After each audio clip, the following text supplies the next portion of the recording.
starts doing his thing in the ring, they're mystified, they're caught up in it, and whatever they're told they're going to go with. It's like, why do I want to see a rematch for it? What, to see Pacquiao get robbed again? The odds are Pacquiao will put on a good performance. He'll probably have, good output, etc. But if he doesn't lose, the odds are he's just going to put on another decision performance. And all he's going to do is get robbed again. Everybody's going to say, oh, no, he didn't do enough. Mayweather was just too elusive for him. He's not going to do much better than he did, even with the shoulder injury. And the reason why I say that is because he did about as good as you can do against a 100% Floyd in his last fight, and no one caught it. So what's the point in them fighting again? Now, if Bradley wins his fight versus Pacquiao, that would squash all of that. But my thing is, I don't want to see Bradley win his fight versus Pacquiao and then go on and lose, or just bow out or take cheap fights. And if he does that, I want to see him ascend. I want to see him fight somebody who's a current big star, and I don't see that in Bradley. Every time they interview him and they ask him, what are you going to do, after this Pacquiao fight? He's like, well, I don't know, I'm thinking about hanging it up and all this other stuff. I'm like, dude, they ask him, what about Keith Thurman? What about Sean Porter? Oh, these guys are stepping up. These guys are coming up. They're young. They're hungry. And I'm like, are you serious? You got Teddy Atlas in your corner, and you're looking better than ever, and you're eyeing the door? That bothers me. Like, just for that reason alone, I don't want Timothy Bradley to win this fight. Because if he wins, it's going to be a stain on Pacquiao's resume, and then all he's going to do is just bow out. Because Timothy Bradley could do a lot of great things. A lot of great things. He only has that one loss on his record.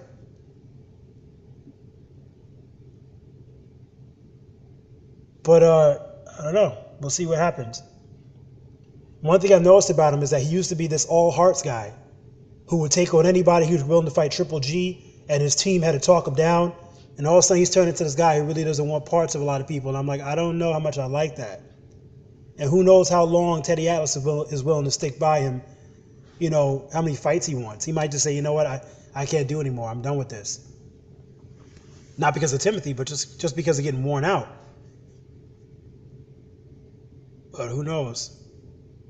A lot of people are suspect these days. Keith, one-time Thurman, big supporter, like him a lot.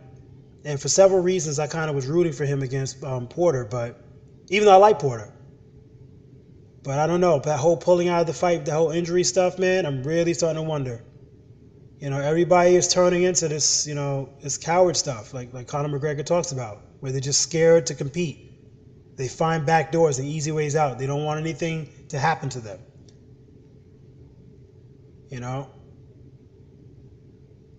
That's why you really got to respect Conor. He's a rare breed. You've never seen him pull out. You've never seen him chicken out. You've never seen him weasel out of a challenge. And, the comment was made, and I think it's valid, he does deserve his own belt. Because it really sucks. Because I actually think that Rafael set him up. I think Rafael dos Anjos set him up and purposefully pulled out of this fight. I honestly believe that. This would have been big. And I think deep down, Rafael knows that Conor could have beat him. And it would have been huge. It would have made history. And I think there's so much animosity there in not wanting Conor to achieve that. He was willing to pull out of the fight for that.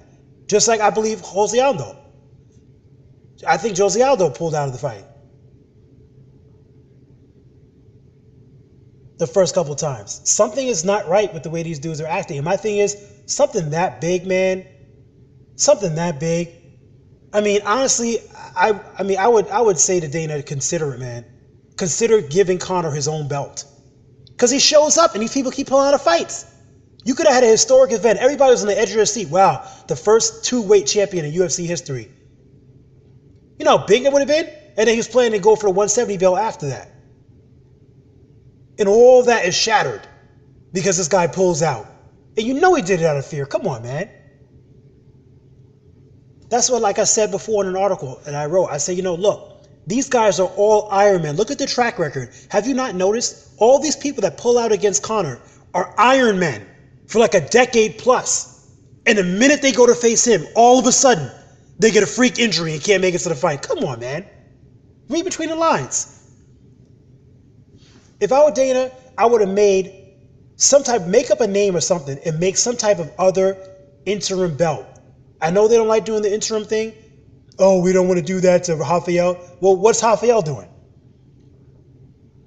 I would have made some kind of belt and say, you know something? Let Conor fight for this. And I would have took some top contender at 155 or whatever and say, you know what? Let these guys go at it. Or 170, let these guys go at it.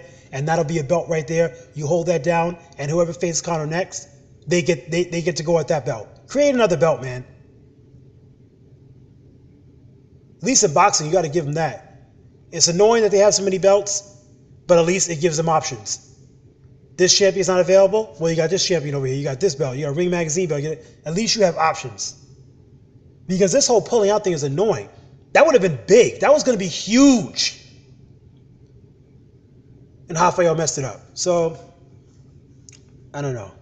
We'll see. But definitely, Conor is an inspirational guy. I mean, he inspires me to train hard again. I mean, I was watching training footage of John Jones. John Jones trains like a bigger version of me. It's funny watching every workout he does, his whole workout routine. He had a bunch of video up online. And it's like, wow, it's like the same exact routine that I go through. It's crazy. The routine that I used to go through when I was training proper. And Conor trains in a very exotic kind of way. He does a lot of flexibility and agility techniques and trainings, like Carlos Condit. And it's like, wow, like he takes it back. He does a surprising amount of jiu-jitsu, Brazilian jiu-jitsu type training. For somebody who's labeled as hating Brazilians, he does a lot of Brazilian type training. It's like inspirational. It really is. Like, I'm trying to get myself back into tune. It's tough when you don't have a goal to drive for. Like, I always think about that. I'm like, man, you know, I try to keep things balanced, but there's really that urge in me to go back and compete again. Like, I want to compete again. You know, whether it's combat sports or whether it's just playing sports. I mean, it's kind of, there's that drive. The drive is definitely still there. Like, I really have to fight that urge, but the thing about it is it gives you a goal to drive for. I've never been the type of person who can just train really just to train. That's why I never got into bodybuilding. I had a lot of people who were pushing me to do it. I trained with bodybuilders. I trained as a bodybuilder coming up in school, which a lot of people don't know about. But I just never could wrap my mind around doing that. Because, I mean, you're just training for the aesthetics of it. I like to train for performance. And it's tough not having a goal, whether it's running a marathon or competing in some type of an event. It's like, it's just weird just not having that. It's been, I mean, my whole life I've always had some type of event coming up. But man, I mean, who knows what the future holds? Who knows? If I'm pushed far enough, there's no telling what I'll do. But man, and there's definitely some intriguing stuff going on. Yeah, so much to say. I mean, I'm even writing a essay of sorts on the history of gaming because it's just intriguing just to see the video game industry, how it started and how it's changed over the years. And even competitive gaming is even catching the eye of Yahoo Sports. You know, they're starting to cover that stuff now, especially since Lupe Fiasco was at that Street Fighter tournament. Now it's starting to get a little more attention now.